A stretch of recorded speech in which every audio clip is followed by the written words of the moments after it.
All right, viewers, to solve this kind of problem, you need to take a look at the options to see what they really want you to do.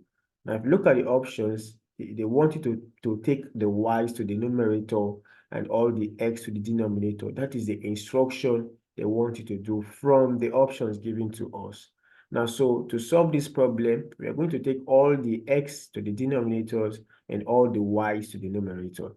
But before we do that, I want you to take a look at this exponential rules.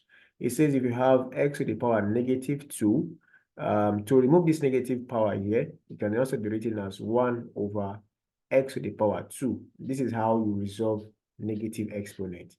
And now when you have maybe y to the -1, if you want to remove this negative power here, sorry, let's say, I mean 1 over negative y to the -1. Now you see this index is in the denominator.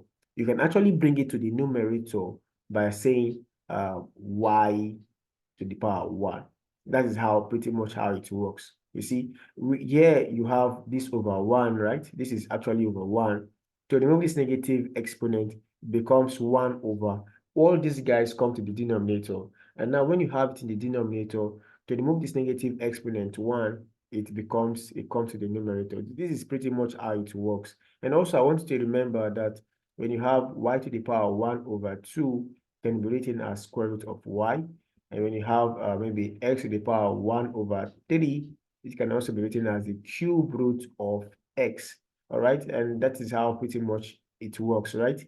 All right, so let us go to this problem and apply these skills we just know.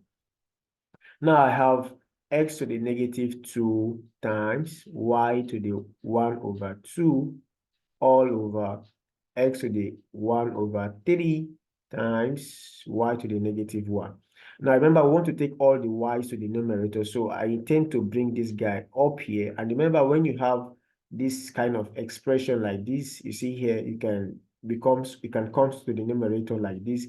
So, and this old guy can come to the denominator like this. So I have now this guy coming up becomes y, and here I already have y to the 1 over 2 all over. I already have x to the 1 over 3 here, right?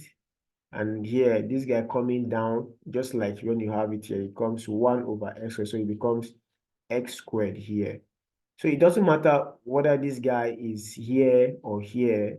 Multiplication is commutative. What I mean is a times b is same as b times a. It doesn't really matter which of them is in front or before. It doesn't really matter, okay? All right, so now remember the other thing we talk about when you have this guy, anything to the power 1 over 2, it's the root of that guy. So this is y to the root of y all over. This is x squared. Now this is the cube root of x, right?